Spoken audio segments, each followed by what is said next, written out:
नमस्कार दोस्तों, स्वागत है मेरे YouTube चैनल में।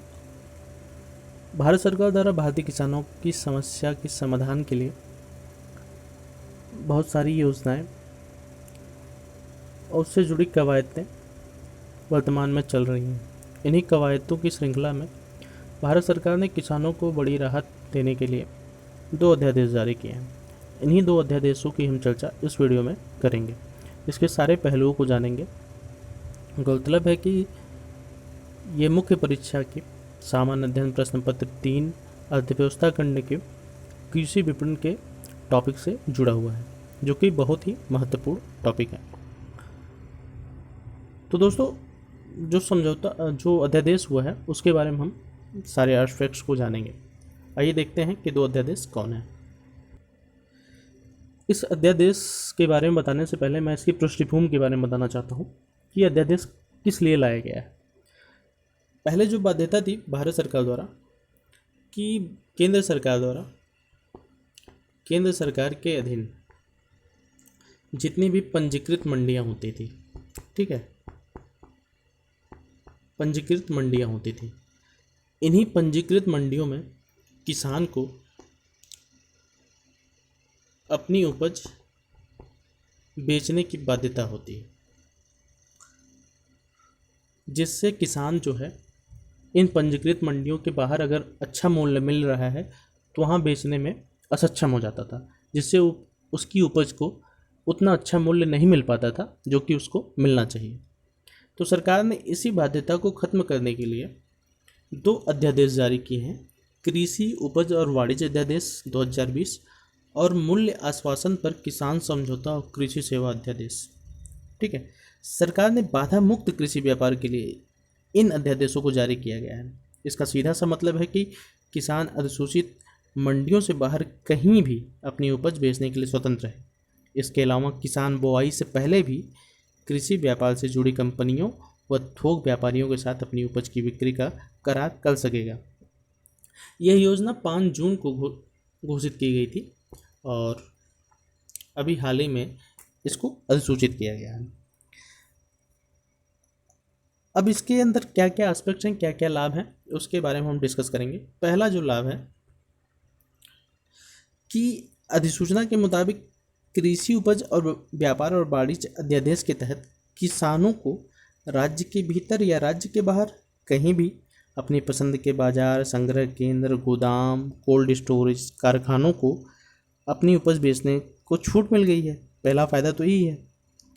अब किसानों को सरकार की अधिसूचित मंडियों में अपनी उपज बेचने की जो बाध्यता थी वो खत्म हो गई है। दूसरा जो है, ये अध्यादेश निर्दिष्ट बाजार क्षेत्र में किसानों की उपज के इलेक्ट्रॉनिक ट्रेडिंग, ई ट्रेडिंग की व्यवस्था जो है उसको भी अनुमति प्रदान करता है ये अध्यादेश।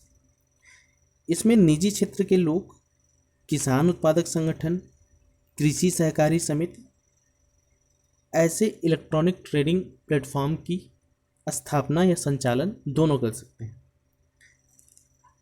ऐसे प्लेटफॉर्म जो इलेक्ट्रॉनिक ट्रेडिंग से प्लेटफॉर्म कोई बन रहा है किसी निजी क्षेत्र के लोगों द्वारा या किसान उत्पादक संगठन द्वारा या किसी सहकारी समिति द्वारा कोई ऐसा प्लेटफॉर्म बन रहा है और किसान उसके द्वारा सौदा कर रहा है, तो किसानों का भुगतान उसी दिन, जिस तिथि को वह सौदा कर रहा है या अपनी उपज बेच रहा है, उसी दिन या उपज बेचने के 3 दिनों के अंदर उसको भुगतान करना होगा। अगर भुगतान नहीं होता है तो संचालक के खिलाफ 50,000 से 1 लाख तक का जुर्माना भी लगाया जा सकता है। ठीक है दोस्तों, अगला जो बिंदु है इस पर बड़े ध्यान से देखिएगा।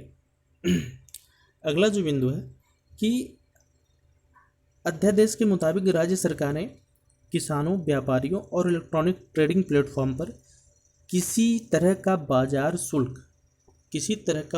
शुल्क, कर, उपकर या लेवी नहीं लगाएंगे। ठीक है, इस अध्यादेश का ये सबसे बड़ा बेनिफिशियल फैक्ट है। अध्यादेश के मुताबिक राज्य सरकार ने किसानों, व्यापारियों और इलेक्ट्रॉनिक ट्रेडिंग प्लेटफॉर्म पर मतलब किसानों से भी और व्यापारियों से भी और इलेक्ट्रॉनिक ट्रेडिंग प्लेटफॉर्म पर किसी तरह का बाजार शुल्क, उपकर या लेवी भी नहीं लगाया जाएगा। किसी तरह का विवाद होने पर अगर निजी क्षेत्र या मतलब जितने भी संचालक हैं, इसके संचालक के बीच में कोई भी विवाद अगर होता भी है तो जो क्षेत्र के एसडीएम हैं वहाँ किसान अपील कर सकते हैं। ऐसा प्रावधान इस अध्यादेश में किया गया है। मूल्य आश्वासन पर किसान समझौता, अगला जो एस्पेक्ट है मूल्य आश्वासन पर किसान समझौता और कृषि सेवा अध्यादेश किसानों को कृषि व्यवसाय से जुड़ी कंपनियों, थोक व्यापारी और निर्यातकों के साथ पहले से तय कीमतों पर अपनी उपज बिक्री का करार करने की छूट देता है। ठीक है। इस अध्यादेश कृषि उपज की खरीद और बिक्री के संदर्भ में किसानों के संरक्षण और सशक्तिकरण का एक ढांचा भी मुहैया कराता है। तो दोस्तों, इस अध्यादेश से किसानों की जो समस्या है कुछ हद तक, जैसे उनके उचित मूल्य जो नहीं मिल पाता था, उसका समाधान आंशिक रूप से, या हम कह सकते हैं कि थोड़े बहुत अधिक तो नहीं लेकिन थोड़े अर्थों में इनको यहाँ लाभ जरूर मिलेगा। तो किसी विपणन की समस्या का एक समाधान यहाँ पे ये 2 अध्यादेश हो सकते हैं। तो दोस्तों, इस वीडियो में बस इतना ही। आगे वीडियो देखने के लिए आप मेरे चैनल को सब्सक्राइब कर लें और बेल आइकन को क्लिक करना मत भूलिएगा, जिससे मैं कोई भी वीडियो अपलोड करूँ उसकी नोटिफिकेशन आपको समय से मिले। तो दोस्तों, वीडियो देखने के लिए बहुत बहुत धन्यवाद, और वीडियो पसंद आए तो प्लीज़ लाइक कीजिए। धन्यवाद।